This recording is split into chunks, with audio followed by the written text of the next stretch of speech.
aspirants frequently face the delicate challenge of committed bureaucracy. So, versus administrative neutrality. How can a modern officer align with the executive policy vision to ensure rapid delivery on the ground without compromising their core constitutional independence? This is a very interesting and very loaded question, madam. You see, the word committed bureaucracy is good 50 years old, uh, right? So, you see, there is a tectonic shift in the role of the bureaucrat as I talk of 40s, 50s, 60s, where where there was a core decision-making body which was evolving policies for a newly formed nation on the basis of something, right? Certain core values and everything. Then the structure became very person-oriented because you show me the person, I'll show you the room, that kind of thing. And that was unfortunate. But it did not recover from that for several years, for several decades in fact. And that is the sorry part. So a certain phase in India's polity came, but it went. Now the set of politicians who came in and went, that was one thing, but bureaucracy somehow should have bounced back into that role. That fine, here is a set of guidelines and this is the set of rules of officer-like behavior which we should, OLQ if I may call it, officer-like quality, which we shall not deviate from. Somehow bureaucracy refused to go in that direction, refused to bounce back. They preferred to, for whatever reason, whether it was my community, my caste, my region, my language, this, that, so therefore, or because the world was opening up so fast that it was not my X amount of salary to X plus delta X and X plus 3 delta X after a little time. They were interested in X to a huge Y and with a huge Z on the side. So the more the Indian economy opened up, or the opportunities for officers opened up, somewhere they tended to lose direction. And that is where the Neta exploited that. The Neta I have never felt, and I'm speaking on camera, I have never felt threatened by the politician. He is there for a limited time. He is there to show to his constituency, his constituents, and nowadays to the Prime Minister also, that he is doing a very fine job. Right? And he has to do it in a limited time. Of those 5 years, of which 3 years. He has 3 years of delivery. After that, his report card keeps going to the Honorable Prime Minister. But the bureaucrat has a 30 years of service. And it's a continuum. He's never out of part. He may be in a different assignment. So there is no reason why a person should have this temptation of committed bureaucracy. As I said, the politician has never scared or should not scare anybody because of what he is. You meet one-to-one and leaving certain exceptionable people, those who have believed in the Jungle Raj, or those who have believed in total anarchy, unko chhodiye. Politicians as a class are not as harmful to the young bureaucrat as senior bureaucrats are to younger bureaucrats. You see, they are the ones who will, oh yes, absolutely. They will go up to the politician and say, sir, this thing can get done, provided I get this and this fellow is removed, I'll bring in my fellow. All that sort of gains go on. So, and I speak 5 years after my retirement. So, Comfortable enough to speak. No eggs to grind. And I was speaking this in slightly more polished terms earlier. But this I have always maintained that it's one should be more careful of one's predecessor and especially one's successor in office and one's boss, because somehow, unfortunately, they are the ones who used to have at one point of time complete power of life and death through their APR recording system and so on. And That is such a pity. I have been very fortunate in getting some absolutely stupendous bosses, both in bureaucracy and in politics. So maybe I'm an exception. Yes. As let's talk little about our ethics paper in our UPSC. Sure. So, as GS4 ethics paper, case studies often look at fortitude under pressure. In your long tenure spanning industry, heavy revenue portfolios, and so on, where you faced a massive political or corporate pressure, and how you legally and ethically shielded your team towards this.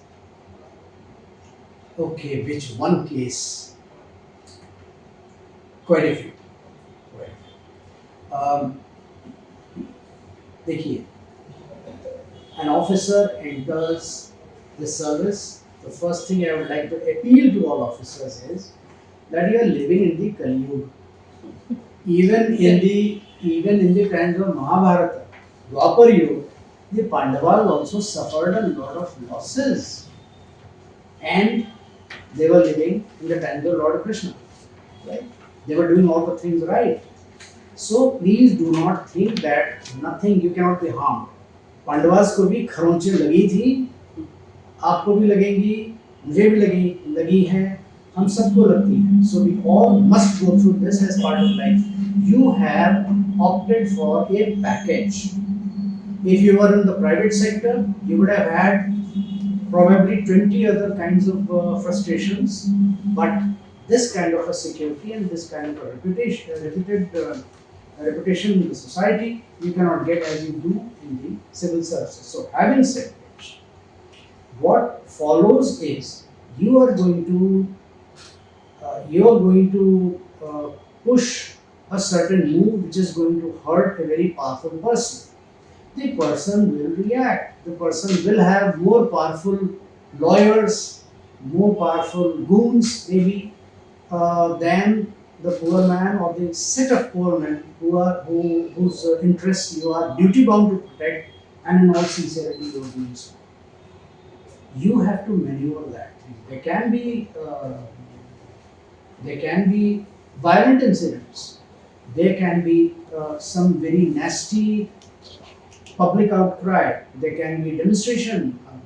Do not get upset if somebody has got a putla of you with your photo pasted on it and they are beating it with chappals. Unless you have done something to deserve that, it should not bother you. At most, you should gracefully say, "यार मेरी पुरानी photo मत लगाओ. Please use a recent photo and take it in good humor." People are not against you; they are against what you are doing. So, if you cannot take it beyond a point, tell your bosses that you cannot manage this. Please get another chap who hopefully will do what your big shot is asking you. But this ethical consideration, you should be very clear. This, I think, every bureaucrat must understand. In the first few years of your life, of your career, your reputation gets made. And that reputation follows you, especially today in the social media and WhatsApp ka zamana, than anything else. A lot of times people will come to you with the expectation that, sir, this is what we have heard about you, this is what you do the right thing, this is what my just case is, therefore I expect justice from you.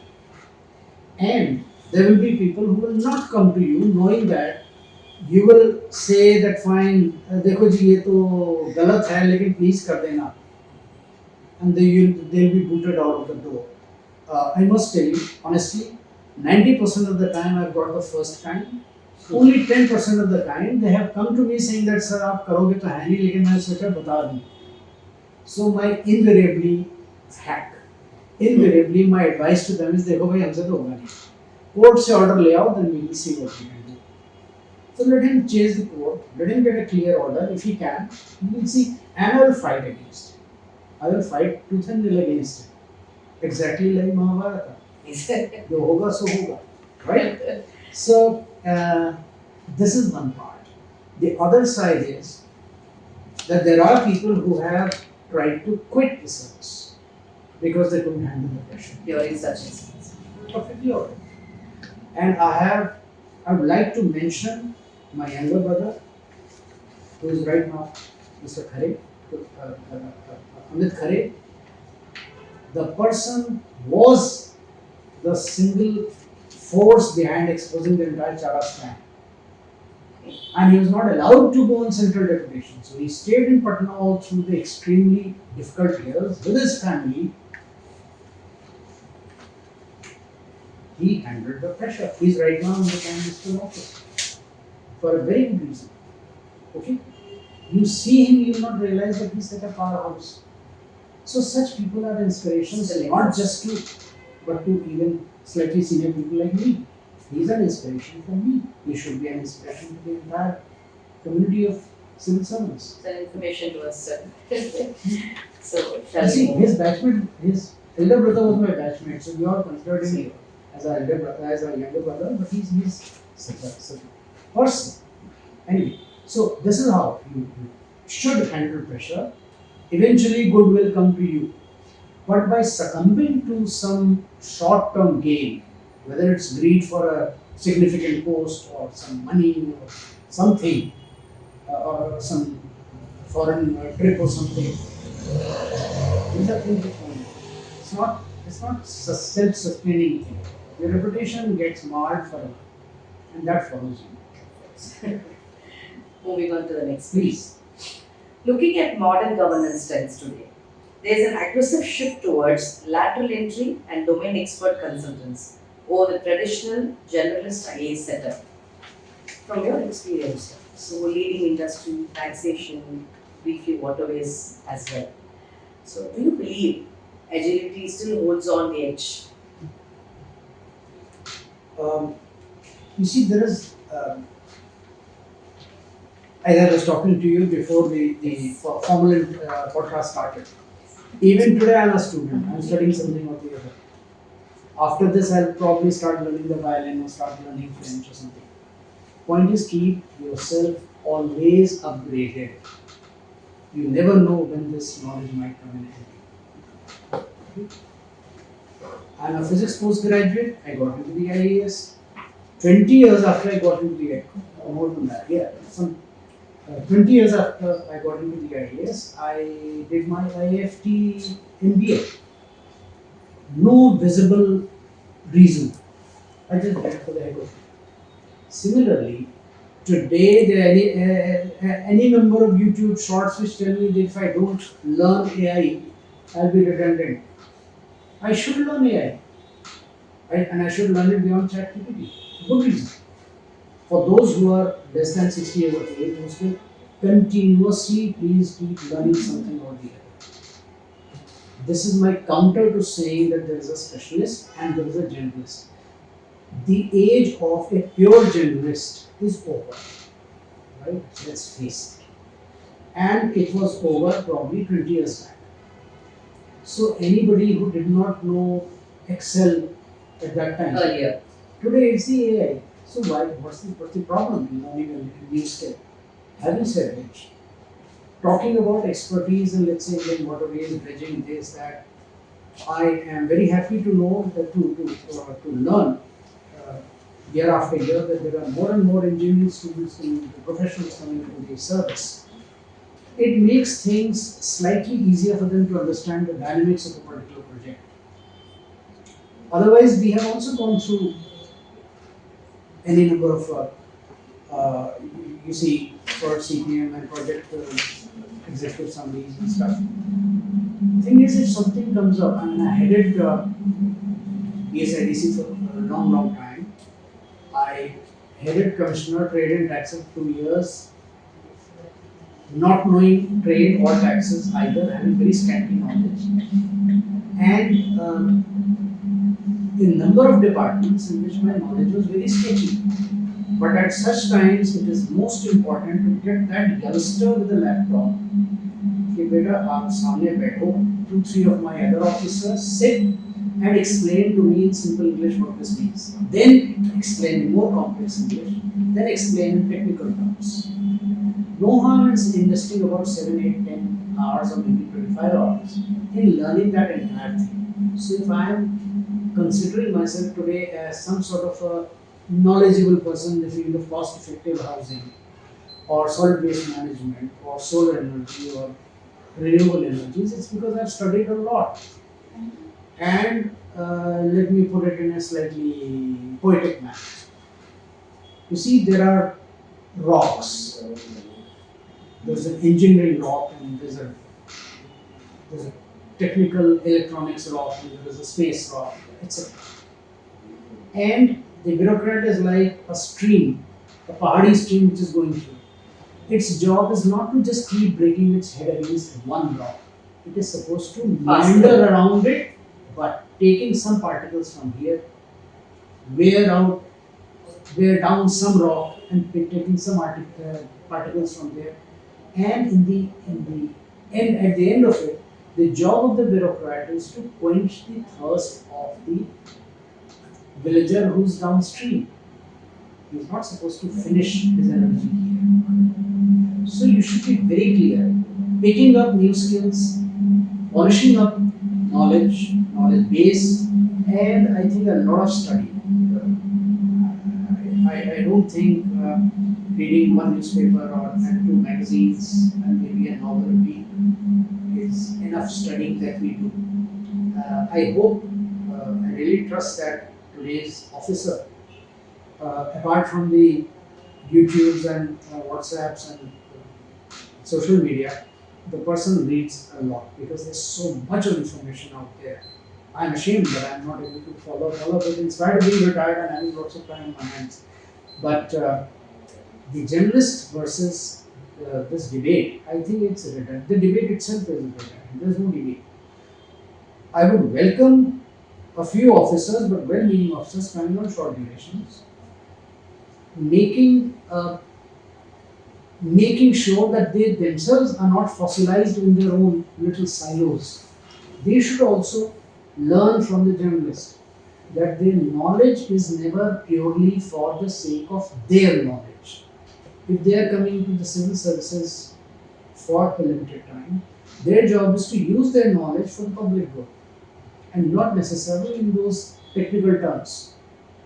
So many times you have to create 2 plus 2 is more than 4. Yes. No? So those kinds of synergies, your knowledge should be able to provide back to the civil services for the job that we are required to do. Nice. Let's move on to another interesting question. Public sector undertakings and large state corporations are often critiqued for being slow and bureaucratic. How did you inspire a culture of innovation, corporate velocity, and high performance delivery inside a state vehicle like the Ex-IAS? Okay, I cannot say about other corporations. But talking of corporations, firstly, I think the reason why I would call my tenure as a success story, my entire bunch of officers, was because I told them that if you keep coming on for a 9 to 5 job, I'm not here for you. I don't expect anything from you. But if you are doing, this is what you are doing and this is what you can deliver, then fine, sky's the limit. Okay, one very open incentive I had given. Go abroad. Go to any conference in the country or abroad.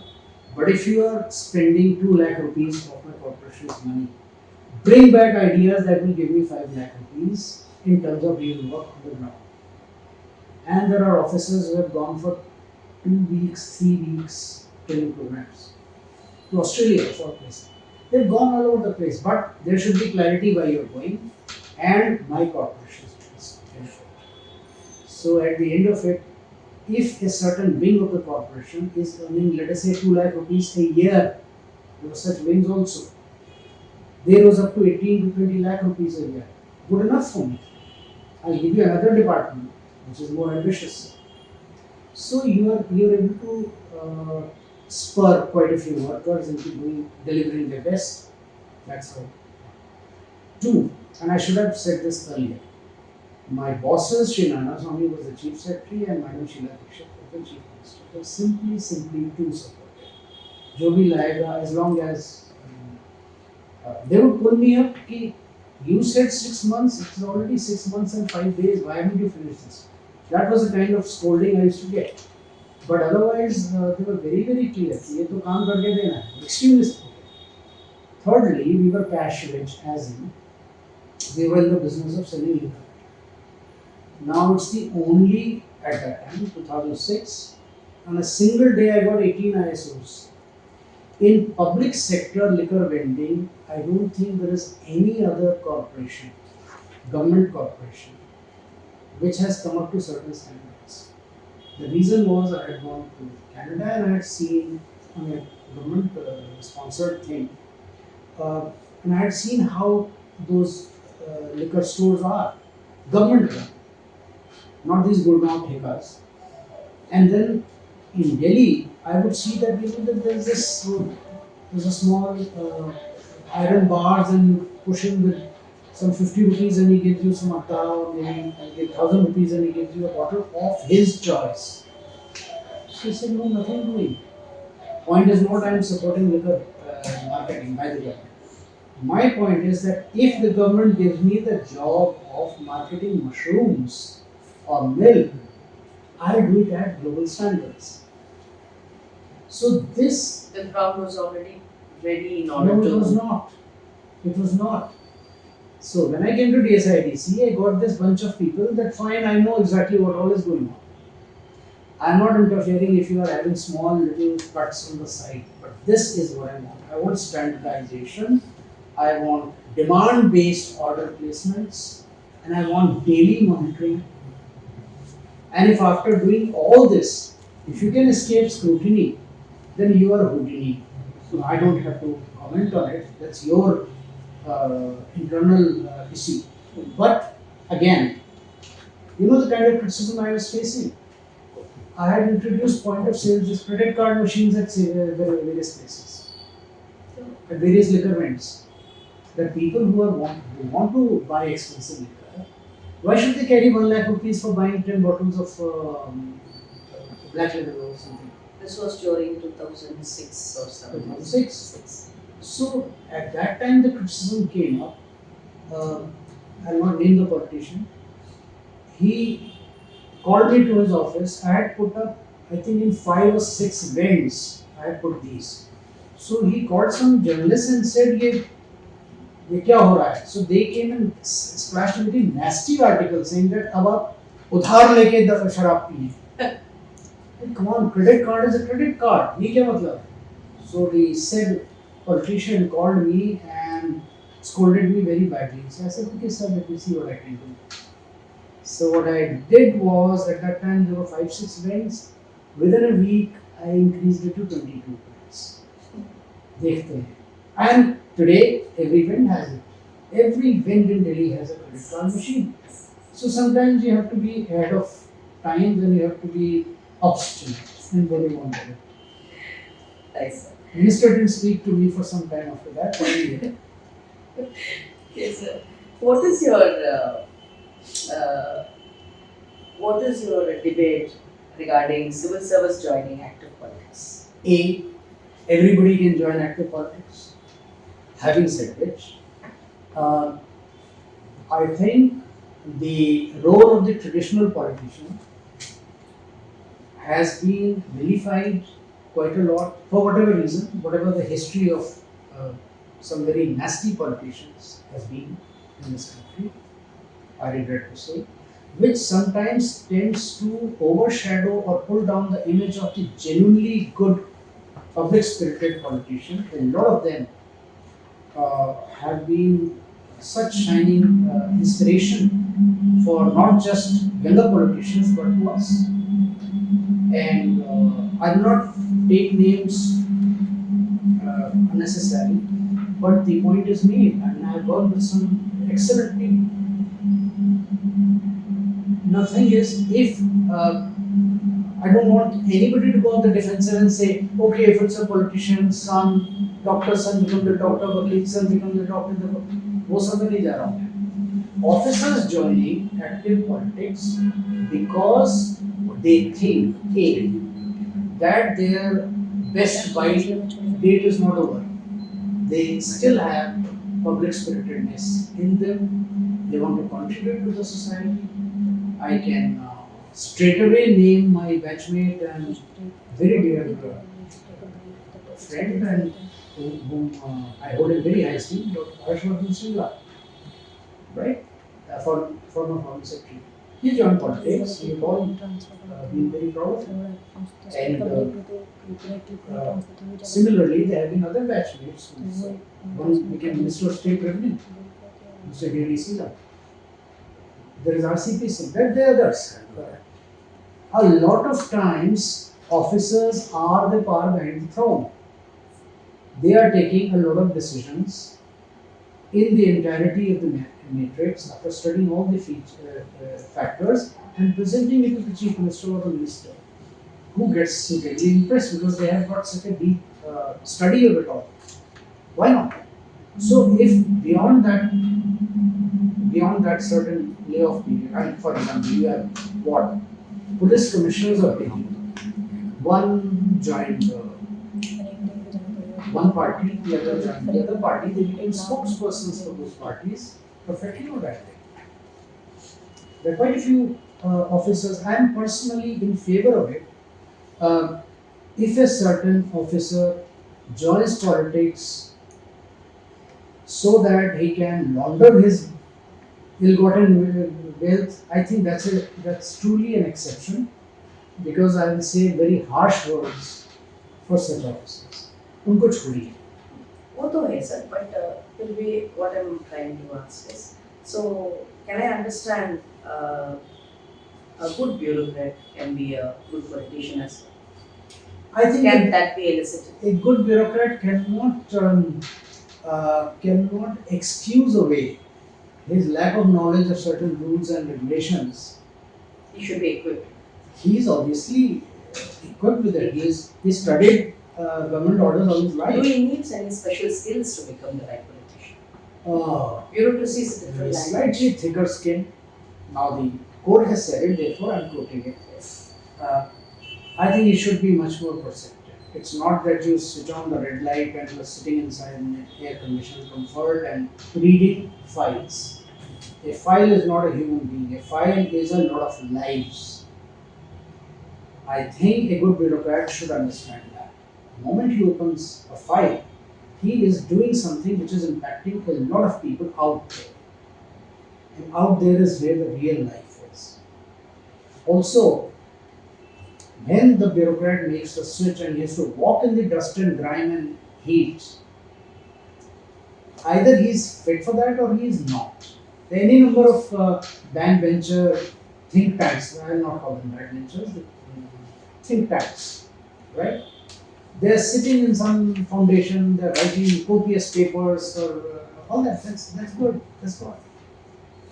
But the real politician, as in the meeting with people, he requires a lot of people skills. Do you welcome bureaucrats to come to politics from your perspective, sir? Do you welcome? I would. Because you see, as I said, I started by saying that the era of the stereotype politician is over. Initially, the politicians who came into our government were very highly educated people from a certain stratum of society, various strata of society. Then somehow it kept on, became. If 1 lakh people get together and elect some moron, when the guy is lording over your life, that's not acceptable to me as an Indian. Therefore, I would like people who may have different viewpoints, they may have different philosophies or action plans for this country.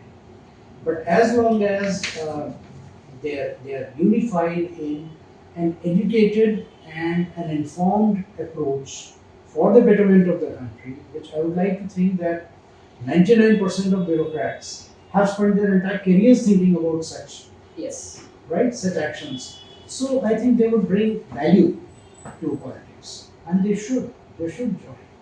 If rightly understood and learned. Yes. Moving back to next interesting question that we are all waiting for. Senior officers frequently face litigations, vigilance inquiries, or judicial stays from bodies like NGT or High Courts. How should a dynamic administrator handle this, while trying to achieve time-bound development? Well, that's again a very realistic question. Yes. I think every officer who is looking at a certain issue should keep at the back of his mind that these are innate threats. There are pressure groups, there are vested interests who will be directly affected by his action, whatever he's going to do, and they are going to hit back. So, a stay on something, let me put it this way. When at the Jantar Mantar there are a bunch of say 200 activists and the police has given permission and they are arrested at the end of it, you'd be probably not so surprised to know that before that the leaders have gone and met the DCP or SHO. तो एक understanding होता है कि you will not do anything violent, you will violent किया तो होंगे तुम्हें चाटा मारेंगे, कितना पत्थर तो नहीं मारना, पत्थर नहीं मारना है, okay these 10 people will be arrested, नहीं नहीं नहीं हम तो 50 करेंगे, अच्छा सर 20 करेंगे, ये all this happens. So there's an understanding between two warring factions that this is how it's going to be. You get your win, we get ours. As long as somebody is going to the court and getting your stay order, you tell him very clearly कि भाई देखो, if somebody threatens you कि भाई जाओ, please get a stay order. You want me to stop it? Stay order. But till you get a stay order, this thing shall be done. That firmness of resolve, compliance with the policy, compliance with the law, the officer must have. If there is any doubt, then somebody or the other will play up these things and will try to sabotage the entire process. So, the clarity is with the officer. No two opinions. After that, be polite. Don't treat everybody as the enemy. They are having their vested interest. You are spoiling their game. So they are going to have some sort of thing. Don't let it develop into a personal enmity in their mind towards you. You say that, sir, look here. Yeah, as long as I am on this chair, this will happen. A, you get me removed. Please go to whosoever you can if you know. B, get a court order. C, get me a written order from my superiors. This much If you can't do this, then you don't have muscle. And by throwing some stones at my car or burning my effigy, nahi hota. I have thick enough skin, this will not happen. Right?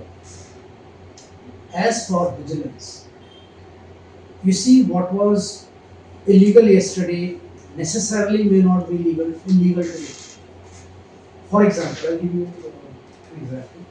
If I float a tender in which the conditions are that only people with 100 crore plus can apply. For decades, this has been happening that people with 100 crore plus, big parties, they will bid and take the tender. Then they will have back-to-back agreements with somebody who does not have 100 crores, but somebody who's otherwise an up-and-coming business. And he can perform. So the big company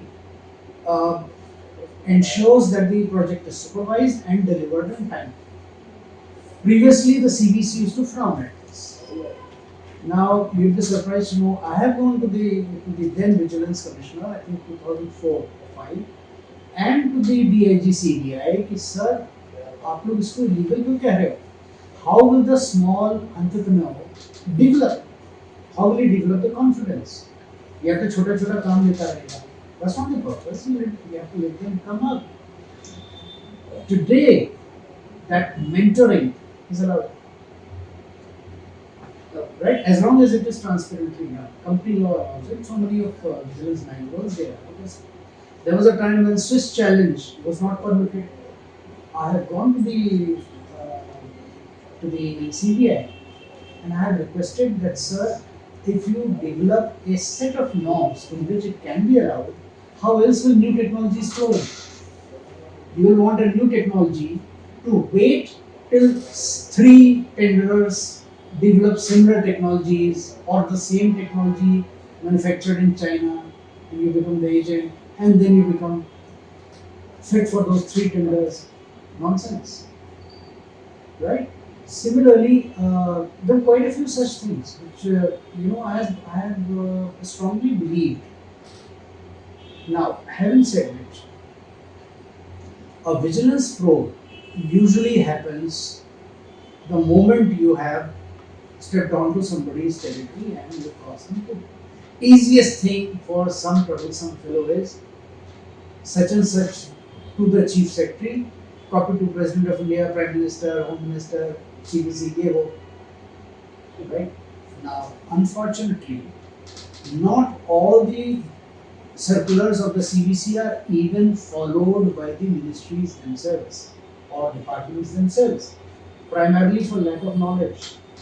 In Atalji's time, late Vajpayeeji's time, our illustrious Prime Minister, there was one circular which said that if within 1 year of an officer becoming due for a certain empanelment, if some nasty complaint comes up, it will not be regarded for the purpose of his empanelment.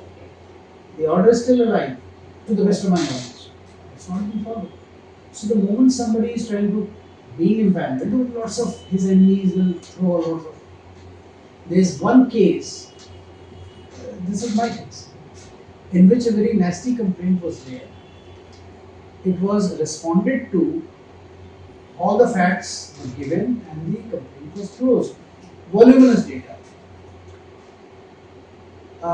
About 7 years later, 8 years later, a copy of that complaint kept floating around. Again, somebody sends me a notice. I said, I haven't moved out of that office and the next office.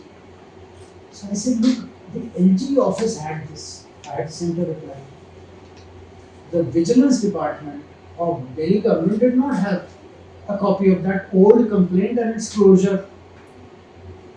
The CVC, I told them, you have. I wrote to the CVC कि आपने मुझे भेजा था. I don't keep all the papers. आप लिखा लो, नहीं हमारे पास नहीं है. So I wrote to the department कि आपकी कुछ फाइल थी, निकालो, उससे मालूम नहीं है. So LG office में, I said, sir, I had sent a copy to LG office. वहाँ से निकाला, yes, the complaint was closed. Then I said, भूत लोग, please close this and where is this mindlessness? Now, this is just to say, keep your backup data, right? 2. When it comes to vigilance cases, most people get caught when something comes from below, you say, I agree and sign it. Never do that. Ask 10 questions if you have to. आपने ऐसा क्यों लिखा? Why is this opinion? Why is that opinion? And if you feel that the action you are taking is right, at least you are able to tell the vigilance department that yours is a well-founded decision on the basis of annexure A, B, C. I have read these reports, here it is. Right? As long as you are solid on paper. Unless somebody very powerful becomes your enemy. Which happens to any of us. That is fine. But somebody who wants to really bona fide keep out of this, I've been called by what? Lokayukta twice. And at one time, I simply kept sitting. I said, sir, ये तो देख लो कि allegation क्या है और मेरा फैसला क्या है. The allegation was that there was a very massive multinational, very famous company, whom I have favored, causing a 193 crore loss to the government. Okay, alright. So, ho gaya. Then somebody got up, sir, please read his orders. I had favored the government and I had dismissed the case of the claim in that company. So my point is that be right on the paper. And so keep your papers. The only salvation. The only salvation. And it was probably 10-12 page considered order. So it's not that many. Whenever you prepare, prepare your notings, make sure that they are well founded. You have gone through anything which requires any fiduciary, any financial, any legal, administrative uh, point of real difference. Be very clear on facts and back it up with a lot of data.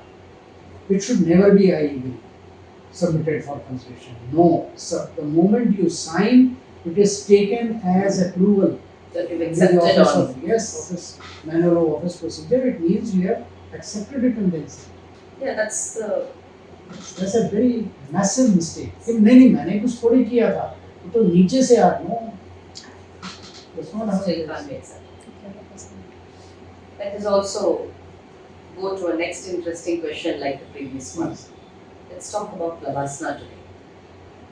So, as far as Lavasana is concerned, redesigning the current foundational training and structure of young IAS probationers. If you were to redesign, Okay. And I don't want to sound like rap and wrinkle, when it was like मेरे time में ये होता था. Thing is, we used to have exactly 2 television sets in the academy, and therefore everybody had to congregate in one hall for a coffee after that. None of the rooms were air conditioned. Today, yes, today last year we've gone there for our batch get together 40. So every room has air condition, a TV, right? Tea and coffee maker. So people don't meet. And therefore free interchange of ideas, free criticism of each other's ideas does not take place. And esprit de corps suffers. If 10 of us were doing something nasty, naughty, mischievous, climbing some tree or doing something, or even uh, taking a drink on the side, hiding from everybody, or whatever, it would establish a bond. Now, if I ring up and tell somebody, hey, I am from such and such batch. none of them. Okay, you are in which room? I was in that room. Oh, I was in that room. No, where is the camaraderie? So I would do something to develop that camaraderie in states. It's very strongly required. And people, because partly, you see 10 people, everybody is in his mobile phone. So there should be some time when mobiles are upside down and talk. This I say so because in the real district administration, field administration, or later on as a politician, you cannot be looking at your phone when there are people telling you their grievances. You have to interact. So the people's skill is missing. Or it should develop more. I'm sure lots of kids have. One is that part that the people's skill of an officer is very, very acutely required in field situations and especially as a politician. If he chooses to enter, or even in post-retirement designate one very senior IAS officer, 55 batch, he's our ambassador from Georgia, Estonia, and another batchmate of mine is just taken over as the HDFC chairman. You're able to identify your batchmates Yes, that's one. in another. That's true. But my important point is that these people, if they are thrown into any kind of public role, they would probably be much more suited because they have come through the times when people's skills were developed. If everybody is so social media conscious, so immersed into his mobile phone or his laptop, so much into online learning, then the people to people interaction suffers. And that among officers should not suffer. That is one thing. There is so much of reading material out there that I don't think I have to worry about territory at all. But something about ethics and compliance of rules and how to carefully maneuver or manage around difficult situations, I think many more case studies are needed, real case studies, not just sanitized uh, and impersonalized. A lot more case study oriented, real life situations are needed. Because the moment today, unlike 60 years back, today somebody goes into the field as an STM, the expectations are sky high. Suddenly arrives as a person who's deciding the happiness portion of about a lakh plus people from the first day of his service. So he cannot be seen as, "Arey, yaar, main book padh ke aata hu. I don't know what this situation expects me to do." So that I think Interaction is these are yes. Moving back to our final question for today. For a young aspirant or a mid-level officer who feels disillusioned by his inherited systemic limitation of bureaucracy, what is your ultimate piece of advice on how to leave a positive footprint on nation's governance? okay. Depends on why you entered the service. If it was for the purpose of having a stature in the society, fine, you got that. All 150 batchmates of yours have got it, right? 150 in the IAS. So to talk of it, 300 plus through the services have got it. You are no different.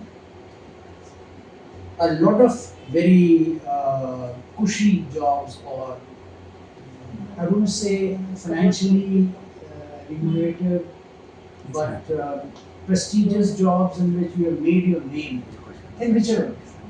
If you have entered it for the wealth, I think that's really sad.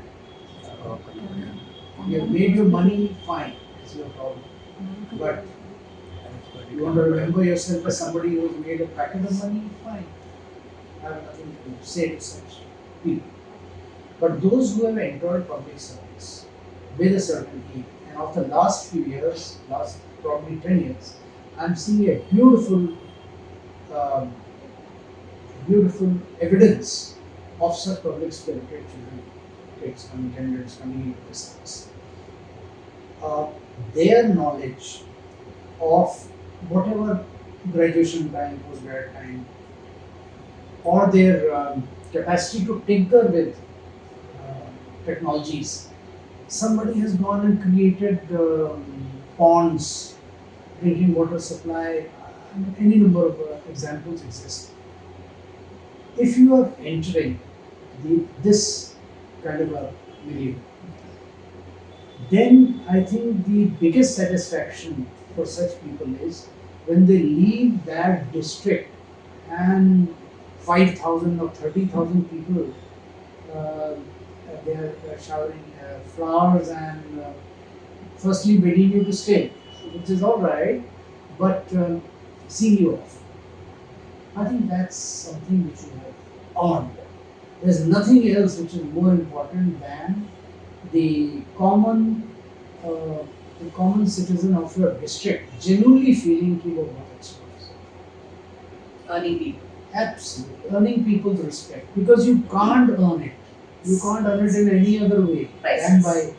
And people are not stupid; they see through you. Yes. They see through all your machinations, your manipulations, and say, "अच्छा ये तो उस grid पे है. He's on his way up. ठीक है छोड़िए." But here is a man or here is a woman who genuinely thinks about this. That I think is my sincere advice to all uh, candidates and service officers. If you have earned the respect of the people you have worked with, you have worked for, that's the common sense. And two, if your own colleagues, and I mean it very seriously, the colleagues are not your bosses whom you are duty bound or APAR bound to respect for getting a good grading, but that's not the point. There are quite a few times when you should realize from a point of modesty, treat your peon, your lekhakar or whatever you call, your peshkar, your UBC, your desk officer with a lot of respect because he has 20 years of knowledge compared to your 6 months. if you are able to give them respect for the knowledge and the legacy knowledge that they have, your work output will be really of top quality, and you will continue to have a certain respect in their minds well after you have left. So if you will continue to treat your juniors as your subordinates, sorry, this podcast is not for you. And as I always say, there's a difference between a senior and a superior. Similarly, there's a difference between a junior and an inferior. Always keep that in mind. I'm extremely happy to have served with some of the best teams, and I would very, very honestly give a lot of credit to my teammates who came out with such ideas because they felt that it's something which they can contribute to. Otherwise, if I had treated them as my subordinates or juniors or inferiors, God forbid, they would not have come out with their best and given their best to the service. Thank you, sir. Thank It you was so much. truly a pleasure hosting you today, Shankar IAS.